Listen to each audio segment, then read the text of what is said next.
Seemingly mundane supplements hiding true anabolic potential. Tonight on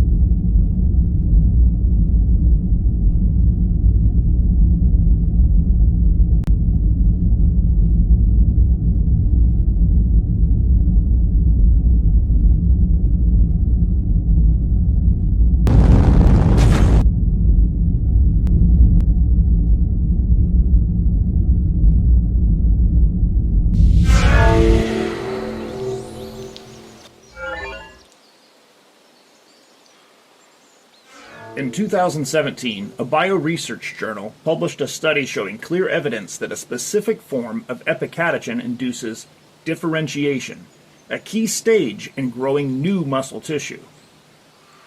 While it's difficult to track down full articles on the subject, there are many study synopses to browse through showing clear evidence of increased muscle repair, specific myogenic action in the petri dish, and so forth.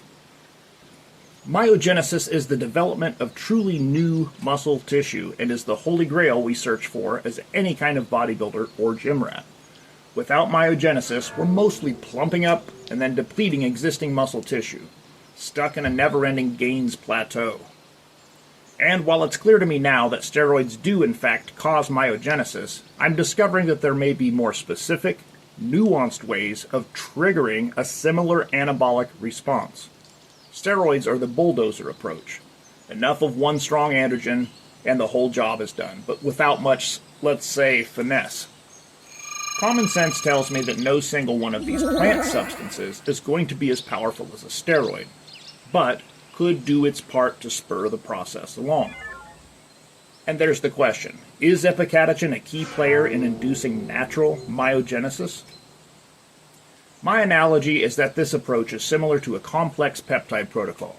You end up using a handful of things in a specific way to do a precise job, versus just taking 8 IU of GH or a gram of test. If you're the kind of geek, like me, that prefers the smart approach, at least as a partial solution, then we may find that epicatechin, along with a handful of other natural options, may fulfill the same role as, say, an ipamorelin or a CJC does in a GH peptide protocol. In other words, one significant piece of the puzzle, but not the whole thing. But does it really do anything? Epicatechin was first synthesized in 1983 and isolated in nature in 1990, opening the doors to over-the-counter sales in the US.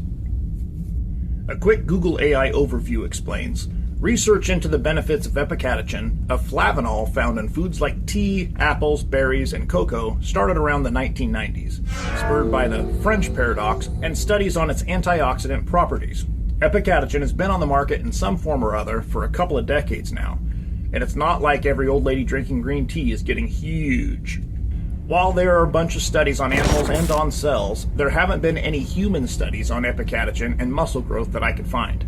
But it seems pretty clear that, in the lab and in a variety of animals, it leads to verifiable muscle repair and growth. Perhaps there's no money in researching it. What's a drug company gonna do? Patent green tea extract? So how about we do the research for it? I'm going to study the animal research, make an educated guess at a human dose, and see what happens when I make epicatechin into injectable form. It will be part of my all-natural myogenesis run. I'll begin injecting it along with ecdysterone, genistein, DHEA, and lemon myrtle to test the combined effects when I attempt a growth spurt in about a week from now. Using so many different items, how will I tell the effects apart? Well, I've run the injectable slow-release ecdysterone on its own, and I've ran it with the genistein and DHEA, so I know what to expect. I just expect to have an idea of what the combo of epicatechin and lemon myrtle will do on top of what I've already experienced. I'll also be adding generous amounts of vitamin D and vitamin K, both reportedly involved in the myogenesis process.